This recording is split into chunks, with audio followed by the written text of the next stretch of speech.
Hi, loved ones. Pastor Marc here from the comfortable, climate-controlled pastor's study and office of St. John the Apostle with this week's devotional. Behind me, you see a great picture of one of my favorite trains and childhood memories from the 1970s.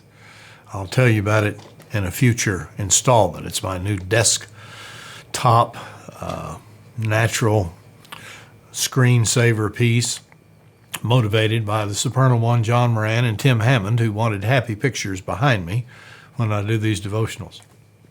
Speaking of happy, the tone has begun to change a little bit in some of the communication you're sending to me regarding life, politics, the economy, the coronavirus, and all of its implications.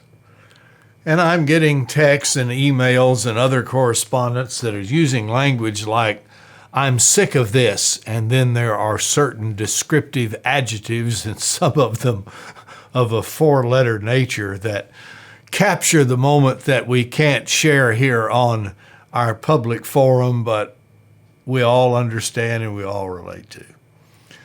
Because here we are, nearing the end of June, and the cases are skyrocketing.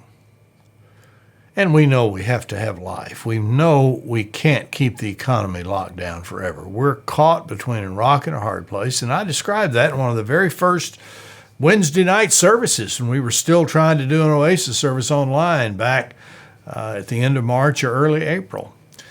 The economy is relevant. The disease is an issue, and you can't deal with one without hurting the other. So we're encouraging people to use good judgment. We're all a little raw. We all want to send out an email that says, I'm sick of this, and describe it, because we are. We're worn down emotionally, physically. We've all had to deal with it in various degrees, economically, in terms of our routines, in terms of our church, our family, loved ones have got it. Maybe you've had it or got it. Too many deaths. The horrible racial tension that has come as a byproduct of this and other issues in our culture. And we know we're helpless to do anything about it. We're still waiting on the disease experts to come up with treatments. And we've had a couple of encouraging signs there, but man, it's still on the rise. And a vaccine and a cure seem to be beneath our reach, beyond our reach, I should say. So what do we do in a helpless situation, one we cannot control? We know we can't return to normal, but we can have glimpses of normal. And we know that the normal needs to change because this needs to be a time of emotional, spiritual, psychological, and historical growth in our lives. We need to mature from this experience. Well, I'm not going to deal with all that heavy stuff today, but I have one simple encouragement. And I think it's one of the greatest gifts we can give to each other right now. And I'm going to tell you kind of a quick, sad story that leads to a very happy ending. But first, let me move to the scriptures. 1 Thessalonians, the pastoral epistles, chapter 5, verse 9, 10, and 11. For God has not destined us for wrath, but to attain salvation through our Lord Jesus Christ, who died for us so that we might whether we wake or sleep, we might live with him. That means in death or in life. Wake in this life, sleep in eternity. Therefore, encourage one another and build one another up just as you are doing. When we are sick of the whatever it is, we tend to go a certain direction in our language, our behavior, our tone, our temperament, and believe me, I am a pro at such. Ask those who work with me and love me, and they'll fill you in.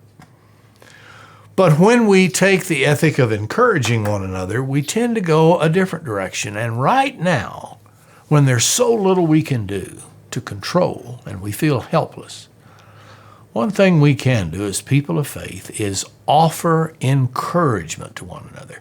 It's a discipline of spirituality that ought to go on all the time. And some of the people we're drawn to the most and most often are those who offer that gift of encouragement. and all of the ways that a positive twist, a positive outlook can impact our view, our well-being, our mood, and our behaviors. Encourage one another. As you watch this, let's see, it's the 24th of June. It was just last Sunday that we were geared and ready to go for our first patio service. Another little chapter of St. John the Apostle history. Had meetings about it with our board of trustees and other leaders. We had the T's crossed, the I's dotted. Spent $3,000 of your hard-earned, hard-given, generous money for a new sidewalk to get around to the back of the church. Beautiful pavilion out front, open hearts, open minds, open doors along the hem of it. The eave of it is a greeting station for hospitality. Canopy set up in the back, a simple service, music, preaching, communion, volunteers, ushers, security, protocol. We were ready to go. And I was so excited. And Sunday morning came around and I was up early and had the skillet ready to go with skillets of bacon for my boys and fried eggs and toast on a Sunday morning. Had the coffee pot going and I went in just to check emails and the news, and I clicked on the weather radar, and curse be me, here was this huge cluster on the radar of thunderstorms from the Red River coming south. And I said, Lord, don't tell me.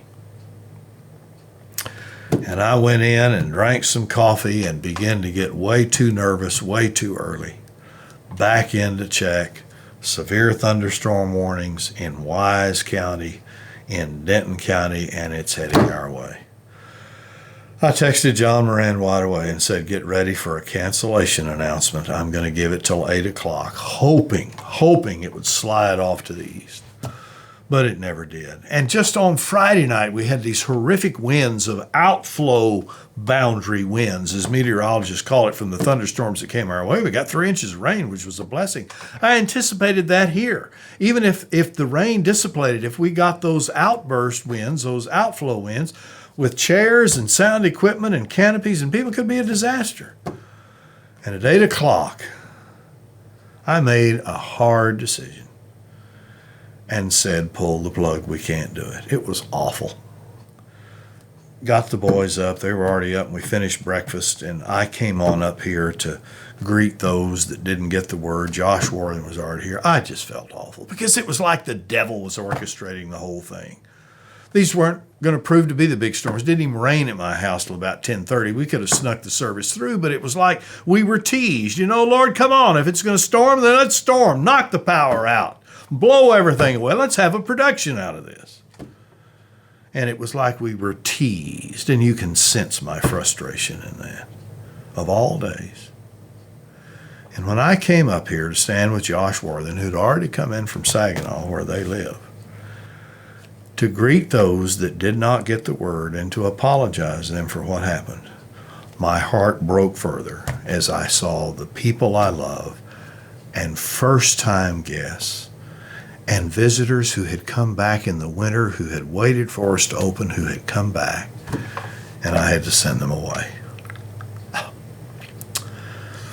I cannot tell you how frustrated and angry and hurt and demoralized I was. More so than the occasion merited, because I'm just like the people sending me the emails. I'm sick of this stuff. So we're all on edge, and our relational and spiritual and psychological immune systems have been whittled down by this. But here's the good news. Here's the joyous part of me telling you this.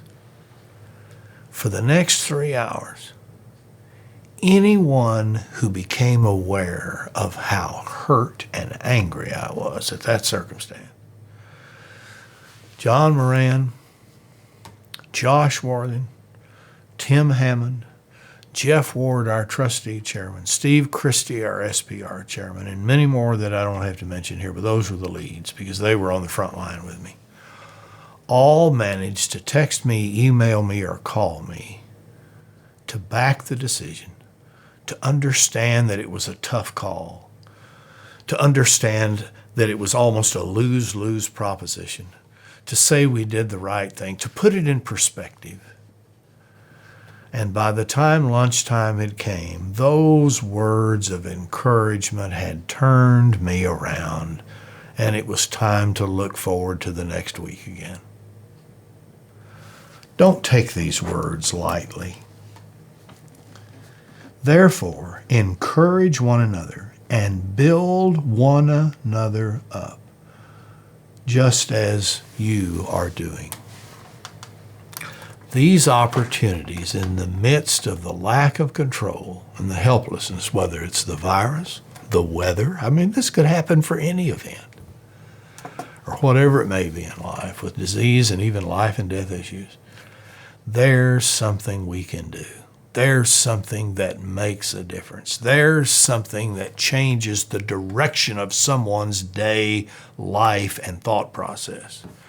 There's a way to help us get to the goal of the other side that involves growth and transformation. See you soon.